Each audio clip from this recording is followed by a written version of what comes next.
Hello guys, good morning. At maagang maaga kami ngayon, nagpunta dito sa lugar po nila Lia. At kasama ko na po si Henry, ito po yung kapartner ko na karpintero. Nakasama ko palagi sa mga pinupuntahan po namin tinutulungan sa paggawa ng bahay. Kaya nandito si Henry ngayon para ipakita ko ngayon yung area at kung gaano kalaki yung pwede namin magawang bahay at magkasya po yung budget na ipinaabot na tulong ng sponsor. Kaya nandito kami ngayon. Tara, may dahan-dahan ka sa pagtawid. Ayan. Dito kami.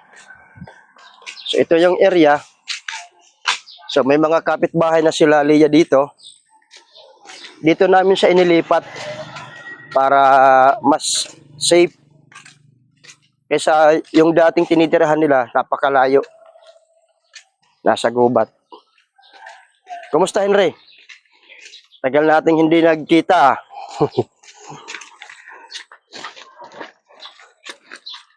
Si Patrick, kumusta si Patrick? Trabaho na, trabaho. Nag-abroad na si Patrick? Bumalik.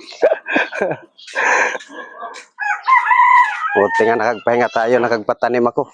Oo, kasi yung nakaraan, sunod-sunod yung paggawa natin ng bahay, ano? Oo. At nagpahinga na lang kasi medyo inuubo-ubo ako nun. Ngayon, tuloy-tuloy na. Umaga.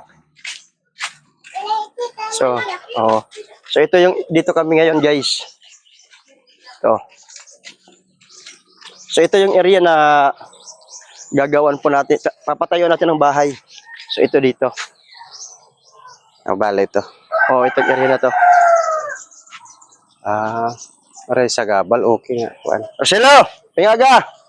Okay nga area. Kadaw. So Marupay dito ni namin papagawa aray sa gabal. ng bahay. So ano sa tingin mo, Boss Henry? Mga ano yung kailangan nating gamitin? Aligi. Pero medyo maliit lang, ano? Oo. Dire andag ko nga. Andin order mo na nga arigi. Mga sakto lang. Sakto lang. Oo. Ang laki. So ito si Boss Roselo. Gusto ko munang mag-shoutout siya. Kumusta? Oo. Lagi ha. Oh, bali ito yung kapatid ng ano ng asawa ni Lia na namatay at nakiusap kami na dito na mas malapit na paggawa ng bahay kasi malayo doon sila Lia doon ano. Delikado. Baka doon kasi mahirap na yung panahon ngayon. Babae pa naman. Oo. Mga bata, gunti pa gud. Mga bata pa. Maliliit pa. So dito kami ano muna namin pa-check ko sa karpintero. Kasi bumabaha to dito no. Dali mo imon to na. Hindi ka para waray May sa mga gabal. kapitbahay na eh. Ayad-ayarang ganda kabatang mo kaluluoy. Pagod. Iyak lang iyak si Lia kasi humingi ng tulong. At mabuti na lang na may mga tao na may busilak ang kalooban na ginamit si sir na instrumento. Kasi nung nakita niya agad yung post, tumawag po agad sa akin na tulungan niya paggawa ng bahay. Kaya dito po namin gagawa ng bahay. So mga ano yung Hindi naladaan, baga magsasarit na lang tagiya ini. kay Man Edwin. O nag-usap na kami ni Man Edwin kahapon. Nagpaalam na ako sa kanya na dito magpapatayo ng bahay. Wag lang lumagpas doon kay ano Mano Dandi. So dito na lang. Di man lang. Hindi naman siya ganun kalaki. Diri man bagadak. Yung kasya lang sa Bisan so kaganda ito kada ko. oo. Pero tawag nito, nilagyan natin na may silong, yung naka-elevate pa rin. Tulad ng mga ginagawa natin na bahay. Oo, kay to na man. Kasi medyo pag umuulan, matubig to dito. Okay. Sige. Nasa Mga ano tayo ng mga ilang material, anong materials ang gagamitin? Hardiplex pa rin. ganon pa rin. Para mabilis yung paglagay ng dingding. Kung mga ilang pirasong hardiplex, kukulamber. ilang kukulamber. At yung haligi natin, ano lang, anislag.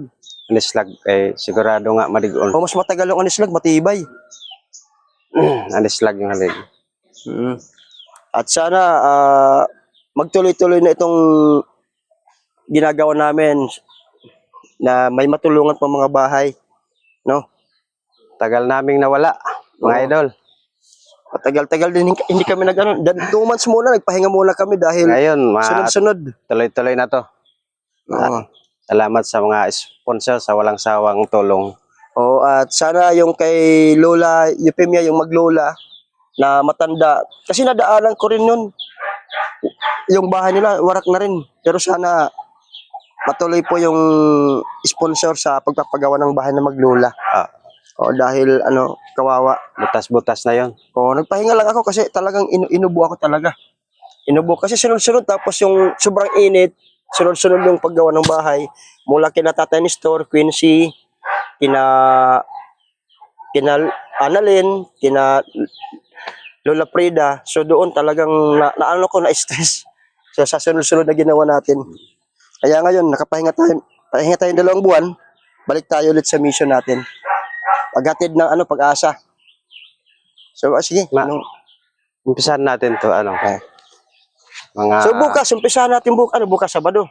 kumpleto ng materyales mo. Oo, kasi ngayong araw na to, natin kung ano mga materyales. Ah, Tapos mamimili ako ngayong araw na to. Pag nakapamili na ako ng materyales, start linggo na. Start ngayon at saka bukas ang materyales. oo, kasi ngayong araw na to, inano na namin to, area na to. Tiningnan ni Carpintero. Tapos bukas, Sabado, mamimili na ako ng materyales para maipideliver. Tapos Sunday, makapag-start agad tayo ng paggawa ng bahay. Start na yun. Kasi unahin ko muna, katapos namin dito, sa lugar nila Lia, meron muna akong pupuntahan ng mga hahatiran po ng tulong kasi po si Ma'am Rochelle na galing po taga Israel, nagpaabot po ng tulong para kay Lolo Diosdado. Babalikan ko muna para maihatid po natin yung mga tulong sa kanila. At yung mag-asawang bulag, babalikan ko ulit dahil meron pong tulong na ipinapaabot din po ng mga sponsor sa kanila. So babalikan ko po sila Lola at Lolo na parehas po bulag para abutan po ng tulong dahil may nagpaabot ulit ng tulong.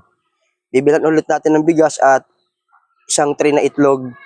Kaya yun muna yung natin at asikasuhin ko rin yung document para doon sa Dulag Leyte sa bibilhin pong lupa para doon kina Quincy. Para malipat na yun. O mailipat na. So sige muna guys, ito muna yung update for today's vlog. So bye bye guys.